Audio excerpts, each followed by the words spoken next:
The morning sun cast a golden glow over the quiet streets of Willow Creek, a tidy suburban neighborhood in Dayton, Ohio. In front of a modest two-story home, a weathered American flag fluttered gently on a simple flagpole. To some, it might have looked tattered, its edges frayed by time and wind. To James Harlan, the man who lived there, it was a sacred relic, a silent tribute to the brothers in arms who never made it back from Iraq. That flag had flown over their base, witnessed their courage, and absorbed their sacrifice. It wasn't just fabric, it was memory woven into every thread. James, a broad-shouldered man in his early 50s with a salt and pepper beard, was tightening the flagpole's mount when he heard the sharp click of heels on his driveway. He turned to see Margaret Voss, the Willow Creek Homeowners Association president, striding toward him. Her navy blazer was crisp, her blonde hair pulled into a severe bun, and her smile was as cold as a January morning. In her hand, she clutched a clipboard, the unofficial scepter of her authority. "Mr. Harlan," she began, her voice clipped, "I'm Margaret Voss, president of the Willow Creek HOA. We need to address your decorative item." She gestured at the flag as if it were a gaudy lawn gnome. James felt his jaw tighten, but kept his tone even. Years in the Army had taught him to stay calm under fire. "The flag stays, ma'am. It's not up for debate." Margaret's smile thinned. She thrust a piece of paper into his hand. "Section 4.6 of our community guidelines requires prior approval for all exterior displays. This flag doesn't meet our aesthetic standards." James scanned the document, his pulse quickening. "With respect, Mrs. Voss, federal law protects my right to fly the American flag. This one flew with my unit in Iraq. It's not just a decoration." Her eyes narrowed, a flicker of irritation crossing her face. "I'm sure you had your adventures overseas, Mr. Harlan, but this is Willow Creek. We have standards. You'll want to fit in." Her tone carried a dismissive edge, as if his service was a footnote in her meticulously ordered world. "Adventures," James muttered under his breath, the words stinging like a slap. He'd carried wounded men to safety under that flag, their blood soaking the sand. He handed the paper back. "The flag stays." Margaret's expression hardened. "You'll regret defying me, Mr. Harlan. No one wins against the HOA." As she turned to leave, James caught a glint in her eyes, not just anger, but a predatory excitement. She relished the fight. 2 days later, an envelope arrived in James's mailbox, stamped with the HOA seal.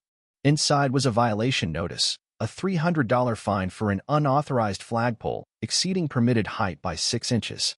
James stared at the document, noticing a faint nick in the seal's bottom right corner. It seemed off, but he couldn't place why. His phone buzzed with a notification from the neighborhood's online chat group. Margaret had posted, "Willow Creek's beauty relies on shared standards. Some new residents think rules don't apply to them." The post didn't name James, but the message was clear. Comments piled up, some curious, others blindly supportive of Margaret. The isolation James had felt since returning from war crept back, a familiar weight. At the grocery store that evening, conversations hushed as he passed. A woman he'd chatted with just days ago suddenly studied a soup can with intense focus. Margaret was turning the neighborhood against him, but not everyone was swayed. A soft knock at his door revealed Mrs. Elena Rivera, an elderly widow from 3 houses down, holding a container of homemade tamales. "For you," she said, her warm brown eyes meeting his. "Don't let Margaret get to you. She fined me last year for my roses, called them unapproved landscaping. I've lived here for 20 years, and she's been trouble since she took over." Elena leaned closer, her voice low. "She loves rules when they give her power. Look into her own rules, James. You might find something." He thanked her, the tamales' warmth a small comfort against the chill of Margaret's campaign. The next morning, James dug through old HOA emails from when he bought the house. If Margaret wanted to play by the rules, he'd make sure he knew everyone and whether she was following them herself. A week later, 2 men in polo shirts appeared in his yard, measuring his flagpole with a laser device. They didn't ask permission or introduce themselves, just worked in silence and left. The next day, another notice arrived, a second violation, now claiming the flagpole was 6.2 inches too tall, with a $500 fine and a 48-hour removal deadline. The same flawed seal stared back at him. Margaret escalated her attack online, posting photos of James's flagpole with red measurements overlaid, captioned, "Rules benefit everyone. Someone needs to learn compliance." The chat group erupted. Some residents decried the eyesore, while others questioned why an American flag was such a problem. Margaret deftly sidestepped patriotism, focusing on the unauthorized structure. James's neighbor, Tom Carter, a tech-savvy 30-something, texted, "She's rallying the neighborhood watch against you. The Wilsons and Grants are all in. What's your move?" James didn't reply immediately.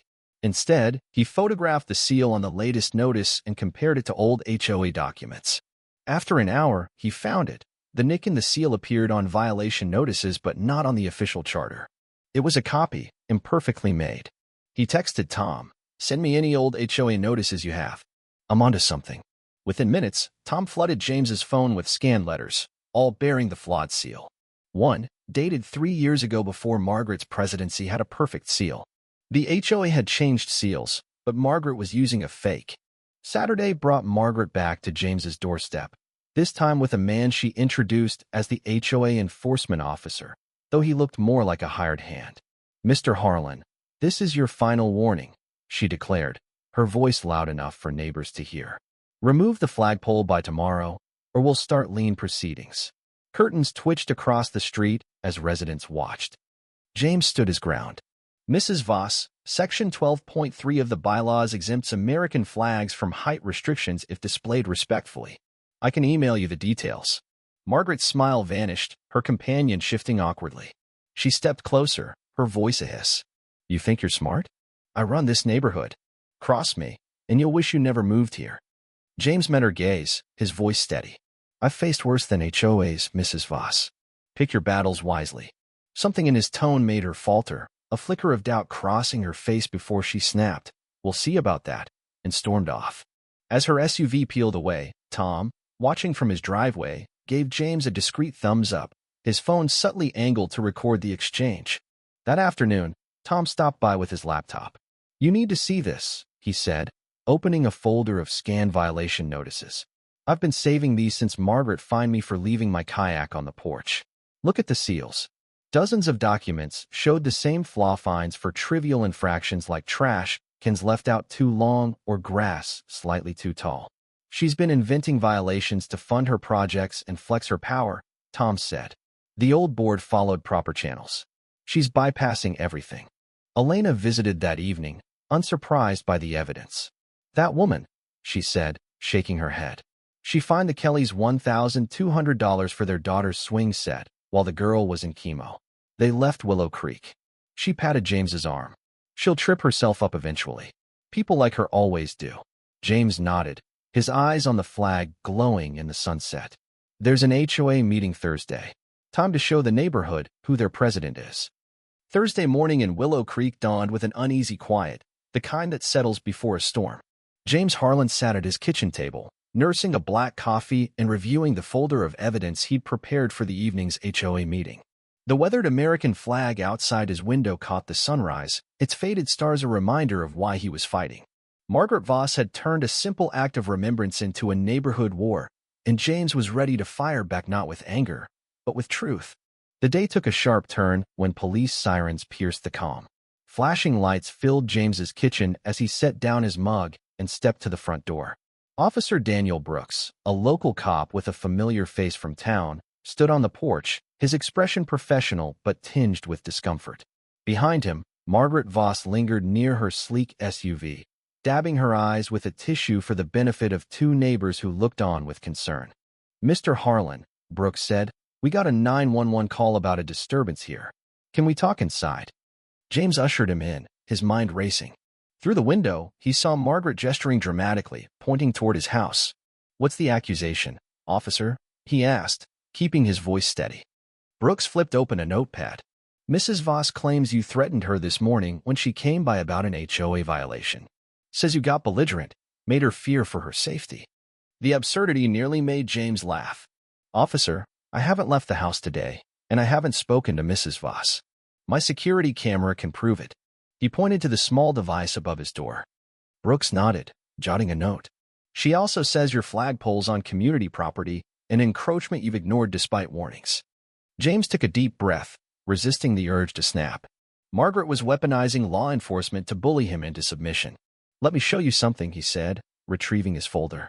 He spread out survey maps showing his property line, the flagpole clearly within it, and a stack of violation notices with the flawed HOA seal. I believe Mrs. Voss is issuing fraudulent notices. The seal on these is a fake. Brooks examined the documents, his face unreadable. After a moment, he looked up. You serve, Mr. Harlan? Yes, sir. 2 tours in Iraq, Army. Brooks gave a small nod. Marines, Afghanistan. That flag out there's seen some things, hasn't it? Seems ashamed to drag it into neighborhood drama.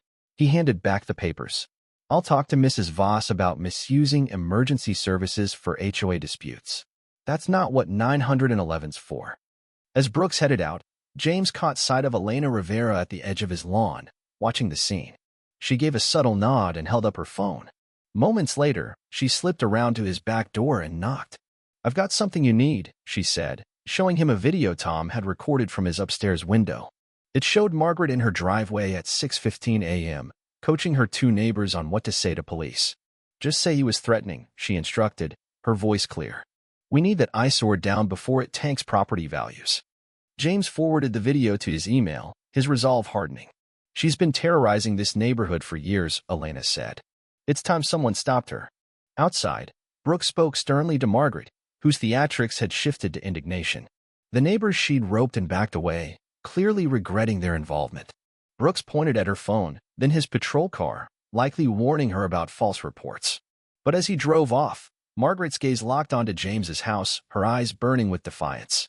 By afternoon, Margaret was back at it, posting in the community chat.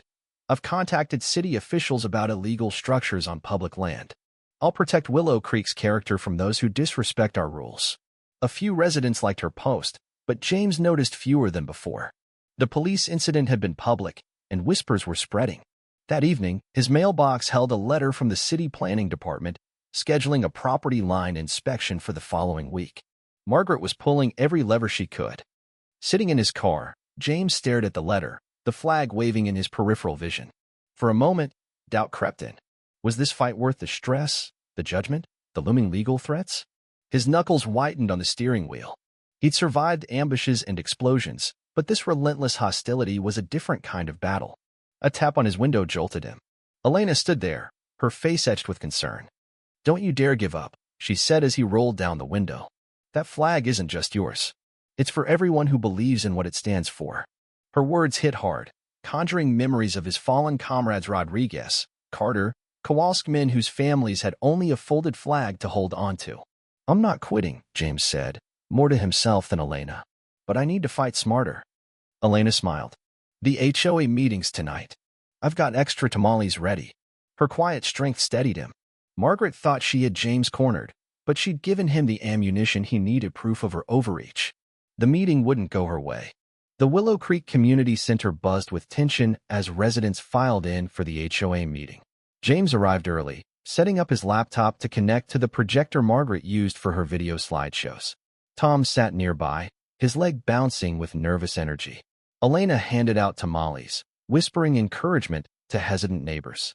Margaret swept in at 7 o'clock sharp, flanked by her loyalists Richard and Susan Hayes, owners of the neighborhood's grandest home, and Edward Lang, a retired lawyer who thrived on HOA minutiae. She faltered briefly upon seeing James at the projector, but recovered with a tight smile. Good evening, everyone, she said, her voice polished. Let's begin with the agenda. First, violation enforcement updates. For 20 minutes, she droned on about fines collected and infractions corrected, her slides showcasing before and after photos of residents' homes. James noticed several attendees shifting uncomfortably. Those were their lives on display, branded as failures. Finally, Margaret reached her target. We must address a serious issue, she said, clicking to a slide of James's house. The flagpole circled in red. One resident has repeatedly ignored citations and installed an unauthorized structure violating multiple bylaws. Mr. Harlan refuses to comply. James stood, his heart steady. I'd like to address this, if the board allows. Margaret hesitated, caught off guard. Edward Lang nodded. The accused has a right to respond, Madam President. Reluctantly, she waved him forward, her eyes daring him to fail. James connected his laptop and opened his first slide, showing Margaret's violation notices beside the official HOA charter. Folks, I'm not here to fight fair rules. I'm here because something's wrong in our HOA. Notice the seal on these notices, a small nick in the bottom right. The official seal doesn't have it. A murmur rippled through the room. He displayed more notices, all with the flawed seal, collected from neighbors. These notices, totaling over $60,000 in fines the past 18 months, were issued without board approval or financial records. The room fell silent. Margaret shot to her feet. "This is defamation. You're falsifying images to undermine the HOA." James stayed calm, clicking on the financial statements Tom had pulled from public records. Last year, the HOA collected $73,000 in fines, but only $35,000 is accounted for. Where's the rest? Margaret's face reddened. This is outrageous. The board won't tolerate this attack on our integrity. But Edward Lang was studying the financials, his brow furrowed. Sensing her grip slipping, Margaret pivoted. "Mr. Harlan has been hostile since moving here. This morning, he threatened me, forcing me to call the police." James seized the moment. "About that," he said, connecting Tom's phone to the projector. "This video might clear things up." The screen showed Margaret coaching her neighbors to lie to police. Timestamps proving her story was fabricated. Gasps filled the room. Margaret's face paled. "That's illegal surveillance. He's breaking privacy laws." But the damage was done. Edward cleared his throat. "Given these allegations, I move we suspend all violation notices pending a full audit of HOA finances and procedures." Board members nodded, and Margaret's allies avoided her gaze. "Meeting adjourned," she snapped, grabbing her things and storming out. As she left, a quiet woman, Mrs. Laura Bennett, stood. "3 months ago, you fined me $800 for my garden after my husband passed. I was grieving, and you threatened a lien." Her voice trembled. Others rose, sharing stories of Margaret's punitive fines. James slipped out as the meeting unraveled, feeling no joy in the chaos. This wasn't about humiliating Margaret, it was about protecting Willow Creek. But as he walked home, he knew she wouldn't go quietly. A public defeat made her more dangerous. The morning after the HOA meeting, Willow Creek woke to a different kind of storm. Local news vans lined the entrance to the neighborhood, their antennas piercing the crisp Ohio sky. James Harlan peered through his living room curtains, his coffee growing cold in his hand. The headline on the Dayton Daily News website blared, "Troubled Veteran Disrupts Peaceful Community." The article painted him as an unstable loner, quoting Margaret Voss and her supporters. It even dredged up a post-deployment incident from years ago, a bar fight, where James had stepped in to stop a woman from being harassed. The story conveniently omitted that the investigation cleared him, focusing instead on the initial allegations to cast him as a threat. Margaret had escalated her campaign, hiring a PR firm to comb through James's military record and leak selective details. The fallout was swift. At the park, parents steered their kids away from him. A neighbor he'd waved to for months crossed the street when she saw him coming. By afternoon, a small group gathered near his house, holding signs like "Safety First" and "Protect Our Kids." Margaret had transformed James from a rule breaker into a neighborhood pariah. Tom Carter stopped by that evening, his usual easy grin replaced by unease. "Man, this is messed up," he said, shifting his weight. "The stuff they're saying about you, some parents are talking about keeping kids away from your side of the street. I know it's garbage," but he trailed off, unable to meet James's eyes. James understood. Tom had a young daughter to think about, and siding with him was becoming a social liability. "It's okay, Tom," James said. "You've done plenty." After Tom left, James sat alone in his darkened living room, turning his Silver Star medal over in his hands. The weight of it pulled him back to Fallujah, the ambush, the screams, the heat of a burning Humvee as he dragged his wounded squad to safety. Margaret couldn't fathom what that flag meant. Not pride or glory, but brotherhood and loss. He whispered to the empty room, "I tried to leave all this behind." The memories he'd buried were clawing their way out, and Margaret's smear campaign was making it harder to keep them at bay. The next morning, Elena Rivera appeared at his door, her face a mix of sorrow and resolve. "They're saying awful things about you," she said, stepping inside without waiting for an invitation. She set a container of fresh empanadas on the counter. "My husband was in Korea. When he came home, people called him names, said he was broken. He never got over it." Her eyes locked onto his. "You won't let them do this to you." She shared stories of Margaret's past Victimsa family driven out because their son's autism therapies violated noise standards, an elderly man forced to sell after fines for an overgrown lawn he couldn't maintain. "She targets people who seem weak," Elena said. But when someone challenges her, she tries to destroy them. Don't let her win. That afternoon, the protest outside James's house grew louder, with news crews filming the chanting crowd. He watched from his car, parked a block away, his hand hovering over the door handle. For a fleeting moment, he considered taking the flag down. Was it worth this nightmare? Then Elena tapped on his window and slid into the passenger seat. "You're thinking of giving up," she said, her voice sharp but kind. James nodded, staring at the flag's frayed edges catching the light. "It's just fabric. Not worth all this." "Is that what you'd tell the families of the men who died under it?" Elena asked. "Just fabric." Her words cut deep, pulling him back to the faces of his fallen brothers. "You're a hero, James, whether you like it or not. She's counting on you staying quiet on your shame. Will you give her that?" James's grip tightened on the steering wheel. "I need to tell my story," he said finally. "Not for me, but for everyone she's hurt."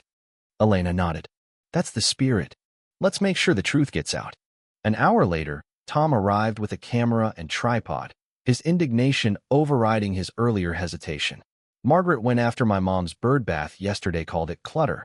Nobody insults my mom's bird bath." His outrage brought a rare smile to James's face. They set up in James's backyard, the flag waving behind him as he spoke to the camera. He shared his time in Iraq, the flag's significance, and Margaret's pattern of targeting vulnerable residents. Elena and 3 other neighbors, Laura Bennett, whose garden was fined after her husband's death, the Kellys, who'd faced fines during their daughter's illness, and Mr. Chun, penalized for his unapproved mailbox, added their stories. Tom's video editing skills turned their raw footage into a compelling narrative, authentic, emotional, and impossible to ignore.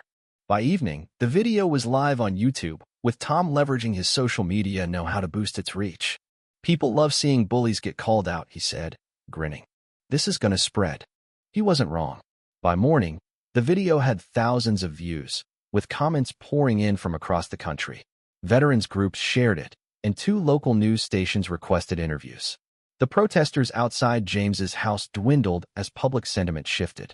Margaret's carefully crafted narrative was unraveling. But she wasn't done. At noon, a city worker knocked on James's door, handing him a notice of encroachment. The document claimed his flagpole was 6 inches onto public land and demanded its removal within 24 hours, or the city would dismantle it at his expense. James studied the paperwork, his heart sinking until he noticed a familiar flaw, a tiny nick in the municipal seal, identical to the one on Margaret's HOA notices. She hadn't gone through official channels. She'd forged city letterhead. James called Officer Brooks immediately. "I've got evidence of document fraud involving city letterhead," he said, forwarding photos of the notice. "I think it ties to the false police report we discussed." Brooks arrived within the hour, examining the documents with a frown. "This isn't a real city form," he said. "The letterhead's close, but it's off. Someone worked hard to fake this." He took the papers, promising a thorough investigation. "If this is fraud involving city departments, it's serious." James thought the worst was behind him. He was mistaken. The next morning, real city enforcement officers arrived with a legitimate court order to inspect his property. Margaret stood across the street, her arms crossed, a triumphant smile on her face. The officers measured the flagpole meticulously as she watched, certain of her victory. James, however, was calm. He provided his original property deed and survey maps, which clearly showed the flagpole within his boundaries. The lead inspector reviewed the documents, then glanced at Margaret. "According to these, Mr. Harlan, your flagpole's on your property. The complaint we got had different measurements." He handed back the papers. "No violations here. Sorry for the trouble." Margaret's smile froze, her triumph turning to disbelief, then fury. The officers left, and James caught her glare, cold, calculating, and far from defeated. That evening, an eerie silence settled over Willow Creek. The protesters were gone, and Margaret's SUV was absent from her driveway. Tom texted. She called a closed-door HOA board meeting. Not a good sign. James tried to focus on work, but a nagging unease lingered. Margaret was planning something big. At dusk, a courier in a suit delivered an envelope to James's door, refusing to give his name. Inside was a cease and desist order on what looked like authentic city letterhead, claiming the flagpole violated historical district guidelines and demanding removal within 48 hours under threat of criminal charges. The document was professional official seal, signatures, the works. But a closer look revealed the same flawed seal. James photographed it and emailed it to Brooks, who replied instantly, "Don't touch anything. Stay home tomorrow morning." The next day, James was pouring coffee when he saw Margaret outside his house, flanked by 2 workmen with tools and a small crowd of neighbors. She held a copy of the cease and desist order, her smile radiating confidence. "Good morning, Mr. Harlan," she called as he stepped onto his porch. "The city authorized the immediate removal of this illegal structure. I tried to be reasonable, but you forced this." James crossed his arms, his voice calm. "Did you personally contact the Historical Commission, Mrs. Voss?" "Of course," she snapped, straightening. "I've worked closely with city officials to protect our neighborhood's character." A car door slammed, cutting her off.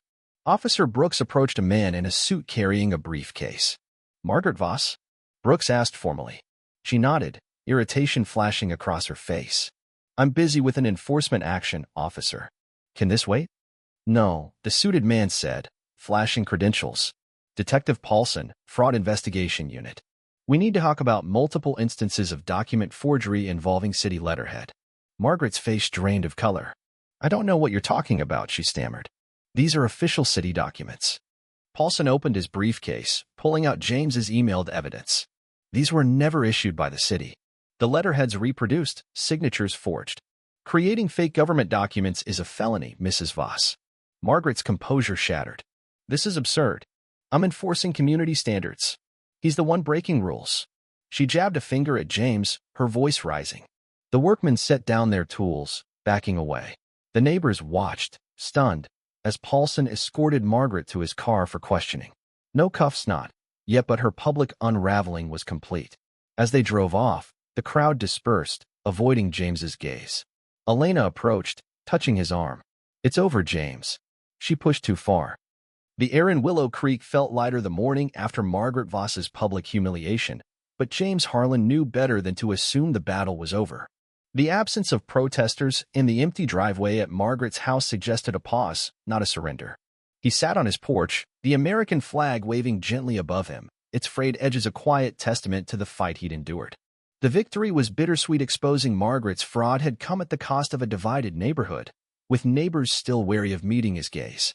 That evening, 3 HOA board members Edward Lang, Susan Hayes, and Robert Klein visited James's home, their faces a mix of contrition and unease.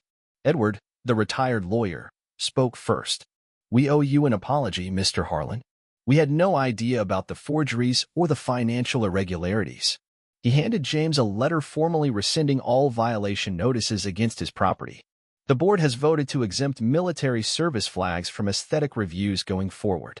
Susan, usually Margaret's staunchest ally, added, "Initial audits suggest significant funds were diverted from HOA accounts. We're still unraveling it." Her voice carried genuine regret, but James couldn't shake the question of how Margaret's actions had gone unnoticed for so long. "Thank you," he said, accepting the letter. "But this isn't just about me. The whole community's been hurt."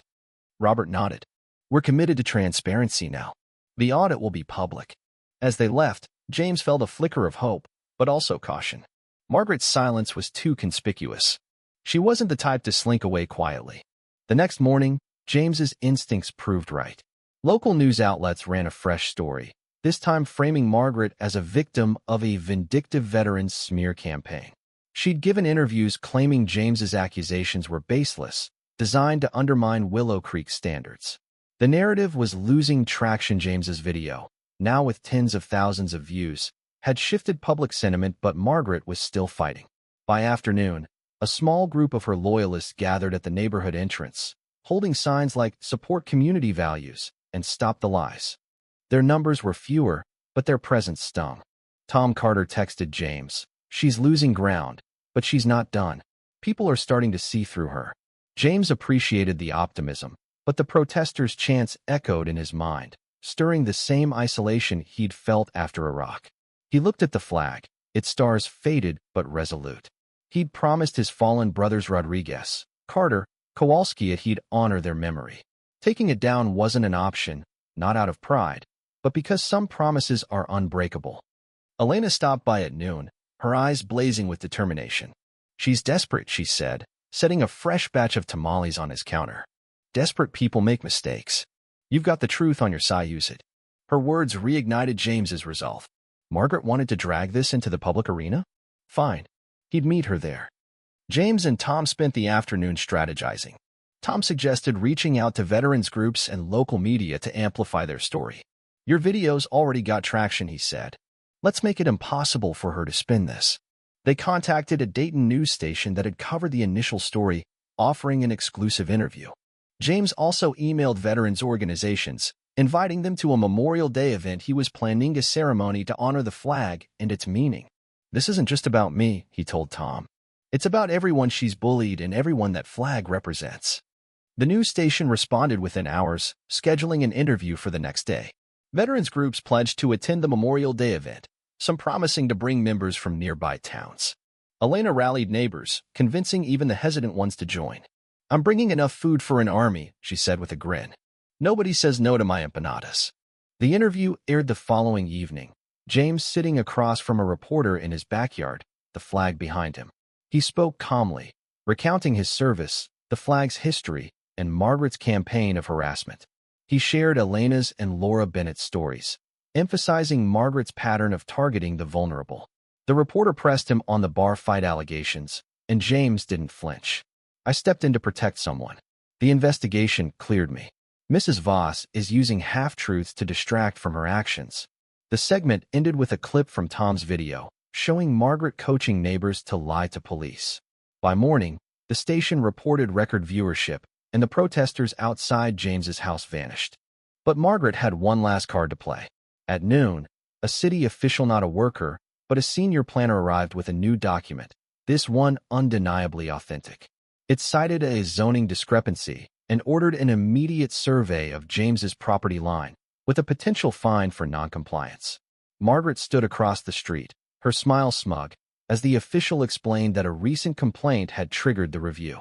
James's heart sank. This wasn't a forgery, it was a legitimate move, likely orchestrated through Margaret's connections. He handed over his deed and survey maps, his voice steady. You'll find everything in order. The planner nodded, promising a report within days. As he left, Margaret's smile widened, as if she'd already won. James called Officer Brooks, who confirmed the document was real but suspicious. She's got friends in City Hall, Brooks said, but we're still investigating the forgeries. If she's behind this, it'll come out. The waiting was agony. James spent the next day preparing for the Memorial Day event, setting up chairs in his front yard and hanging additional flags along his driveway. Tom brought a sound system, and Elena coordinated food with neighbors. But the looming city survey hung over James like a storm cloud. If Margaret had manipulated official channels, she could still force the flagpole's removal. Doubt crept in, whispering that he'd pushed too far, that the fight was costing him more than it was worth.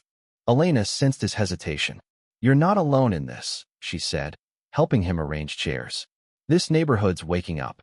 They see you for who you are. Her words steadied him, but the weight of the past weeks, Margaret's lies, the protests, the isolation pressed hard.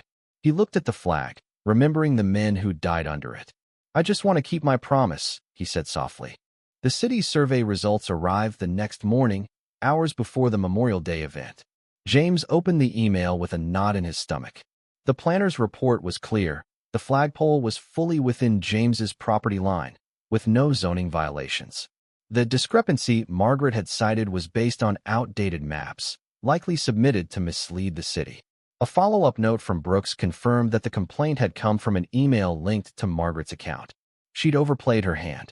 Relief washed over James, but it was tempered by the knowledge that Margaret's desperation could still make her dangerous. He forwarded the report to the news station, which ran a follow-up story that evening, exposing Margaret's attempt to manipulate city officials. The segment ended with a call for residents to attend James's Memorial Day ceremony, framing it as a community stand against bullying. As the sun set, James stood in his yard, watching cars fill the street. Veterans in uniforms spanning decades, Korea, Vietnam, Iraq, Afghanistan, arrived, some from groups he'd contacted, others drawn by the viral video. Neighbors emerged cautiously, drawn by curiosity and Elena's food. Even Richard and Susan Hayes, once Margaret's allies, approached. We didn't know about the forgeries, Susan said awkwardly. We're sorry. James nodded, gesturing to the chairs. Join us. By noon, his yard was a sea of faces, veterans, neighbors, and and a news crew filming discreetly. James had planned to speak about the flag, but an unexpected arrival changed everything. A man in a wheelchair, assisted by a younger woman, rolled up the driveway. Despite the years and visible scars, James recognized him instantly. "Sergeant Martinez," he whispered, his throat tightening. Martinez grinned. "Heard you were stirring up trouble, Harlan." "Same old you." Carlos Martinez was the man James had pulled from a burning Humvee in Fallujah, the act that earned him the Silver Star. He'd traveled 400 miles after seeing Tom's video. The ceremony became something bigger than James had envisioned. Martinez took the microphone, his voice steady despite his frailty. "That flag," he said, pointing to the weathered standard, "flew over our base the day Harlan saved my life and 11 others. He went back into hell 3 times, wounded, to get us out. He never wanted the medal. He just wanted to honor the ones who didn't come home." Susan Hayes wiped tears from her eyes. Laura Bennett, who'd avoided James since the controversy, gripped her husband's hand. The narrative Margaret had spun the dangerous, unstable veteran crumbled under Martinez's words and the quiet dignity of the gathered veterans. The news crew captured the moment, their interviews reflecting a community rethinking its assumptions. As the ceremony wound down, Officer Brooks approached James. "Thought you'd want to know Margaret Voss was arrested this morning." James's eyes widened. "For the forgeries?" "And more," Brooks said, lowering his voice. "The forged documents led us to financial records. She siphoned nearly $100,000 from HOA accounts over 3 years, using fake violation fines to fund personal expenses. One of her hired firms flipped, gave us everything." He shook his head. "She was stealing from her neighbors the whole time." The revelation spread through the crowd, transforming the day's tone. Margaret wasn't just a control freak, she was a criminal who'd preyed on her community. James felt no satisfaction, only a weary sense of justice. The flag had stood, but the cost had been high. The Memorial Day ceremony in James Harlan's front yard marked a turning point for Willow Creek, but the scars of Margaret Voss's reign lingered. As the last veterans and neighbors departed, folding chairs stacked and tamales long gone, James sat on his porch, the American flag catching the evening breeze. Its weathered stripes glowed under the fading light, a silent witness to the battle that had consumed the neighborhood. The victory over Margaret was undeniable. She'd been arrested, her schemes exposed, but James felt no triumph. A community had been fractured, trust eroded, and he wondered if Willow Creek could ever feel like home. The news of Margaret's arrest spread like wildfire. By morning, every local outlet was covering the story. HOA president charged with fraud, embezzlement. The Dayton Daily News detailed how Margaret had used forged violation notices to collect nearly $100,000 in fines, funneling the money into personal accounts through shell companies. The article credited James's persistence and the evidence he'd provided to Officer Brooks, naming him a decorated veteran who stood up for justice. Comments online ranged from outrage at Margaret's betrayal to admiration for James's courage, with some calling for reforms to prevent such abuses in HOAs statewide. But not everyone was ready to move on. A handful of Margaret's diehard supporters, mostly older residents who'd bought into her standards, rhetoric grumbled in the neighborhood chat group, insisting she'd been unfairly targeted by a troublemaker. Their voices were drowned out by a growing chorus of neighbors who'd suffered under her rule. Laura Bennett posted publicly for the first time, sharing how Margaret had fined her $800 for a non-compliant garden during her grief over her husband's death. Others followed, revealing fines for trivial or fabricated infractions. A mailbox painted the wrong shade, a car parked an inch too close to a curb. The stories painted a picture of a woman who'd weaponized rules to control and profit. James avoided the online fray, focusing instead on the community's healing. The HOA board, now led by Edward Lang in the wake of Margaret's arrest, held an emergency meeting to address the fallout. They invited James to attend, not as an accused resident, but as a voice for change. He hesitated. Neighborhood politics weren't his arena, but Elena Rivera insisted. "You started this," she said, handing him a fresh empanada. "You don't get to sit it out now." The meeting was packed, the community center humming with a mix of anger and hope. Edward opened with an apology, admitting the board's failure to oversee Margaret's actions. "We trusted her leadership," he said, "and that was our mistake." The audit uncovered over $90,000 in misappropriated funds, and we're working with authorities to recover it. He introduced a plan for transparency, monthly financial reports, open board meetings, and a review of all HOA bylaws to prevent future abuses. When Edward asked James to speak, the room fell silent. He stood, his Silver Star medal in his pocket for courage, and kept it simple. I didn't come here to fight the HOA. I came to honor a promise to my brothers who didn't make it home. That flag out there, it's not about me. It's about them, and it's about us, this community. We can't let one person's greed tear us apart. Let's rebuild, not with more rules, but with trust. His words struck a chord. Neighbors who'd avoided him for weeks nodded, some with tears in their eyes. Susan Hayes, once Margaret's ally, stood. I was wrong about you, Mr. Harlan. I believed her lies, and I'm sorry. What can we do to make this right? The question sparked a discussion that lasted hours. Proposals for a community fund to help residents facing fines, a neighborhood watch focused on support rather than enforcement, and a vote to elect a new board president. James had a suggestion. Elena Rivera, he said, nodding toward her. She's lived here longer than most, knows every family, and has the heart to lead fairly. Elena protested, but the room erupted in applause. By the end of the night, she'd been unanimously elected. Her first act a promise to create the Willow Creek Assistance Fund, using recovered funds to aid struggling residents, the opposite of Margaret's punitive approach. A few days later, a moving truck appeared outside Margaret's house. She emerged briefly, sunglasses hiding her eyes, her head bowed as she hurried to her car. Word spread that she'd accepted a plea deal. Full restitution of the stolen $90,000, 500 hours of community service, and a permanent mark on her record, but no jail time. Before leaving, she left a letter in James's mailbox, its tone stiff and legalistic. I regret any distress caused by my actions. I believed in maintaining order, but I see now my methods were inappropriate. It wasn't heartfelt, but James didn't need her remorse. The community was moving forward without it. The weeks that followed saw Willow Creek transform. The Memorial Day ceremony had forged new bonds, with neighbors who'd once kept to themselves now sharing coffee on porches or organizing barbecues. Veterans from nearby towns began gathering at James's house on weekends, swapping stories and finding the camaraderie they'd missed since leaving service. James, who'd always shied from attention, found himself at the center of these gatherings, his flag a quiet anchor for their shared history. One morning, the principal of Willow Creek Elementary, Mrs. Clara Thompson, approached James with a request. We're planning an Independence Day program, she said. Could you talk to the kids about what the flag means? James hesitated. Public speaking wasn't his strength, but Martinez's words from the ceremony echoed in his mind. You never wanted the medal, but you earned it. If he could face an ambush, he could face a room of fourth graders. Standing before 30 wide-eyed kids, James didn't talk about war's glory. He spoke of sacrifice, of promises kept, of standing up for what's right even when it's hard. Sometimes, he told them, the bravest thing isn't fighting a battle.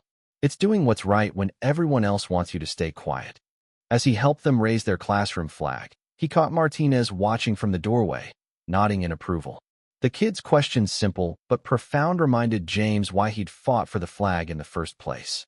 By late summer, Willow Creek was unrecognizable from the tense, divided neighborhood it had been. Elena's leadership brought warmth to the HOA, with meetings now held over potlucks rather than power plays. The assistance fund helped Laura Bennett repair her garden, and the Kellys, who'd left under Margaret's pressure, were welcomed back with a neighborhood fundraiser to cover their moving costs. Children played freely across yards, and the invisible walls Margaret had built crumbled. James sat on his porch one evening, joined by Elena, Tom, and a few new friends from the veterans group. The flag waved above them, its meaning deeper than ever, not just a memorial to fallen comrades, but a symbol of resilience against tyranny, however small. I never wanted to be the guy in the spotlight, James admitted, his voice low. I just wanted to keep my word. Elena patted his hand. Some fights choose you, James. You didn't just save that flag. You saved us from ourselves. She was right. What began as a personal stand had exposed a rot festering in Willow Creek, creating space for something better to grow. The flag, once a lightning rod for conflict, now flew unchallenged, a quiet reminder of integrity's power. As twilight settled, neighbors waved as they passed, their smiles genuine. The community had been tested and emerged stronger, not because of rules, but because of people willing to stand together. Margaret's downfall was a cautionary tale, but the real story was Willow Creek's rebirth, a neighborhood that learned to value heart over control. This story isn't just about one man or one flag. It's about what happens when power goes unchecked, when bullies hide behind rules, and when ordinary people find the courage to fight back. Did Margaret deserve her fate? Was James right to stand his ground, even at the cost of division? We want to hear from you. Share your thoughts in the comments below. Have you faced a neighborhood tyrant or a system that felt unjust? Where do you stand on standing up to bullies versus keeping the peace? Your voice matters, so let's start the conversation.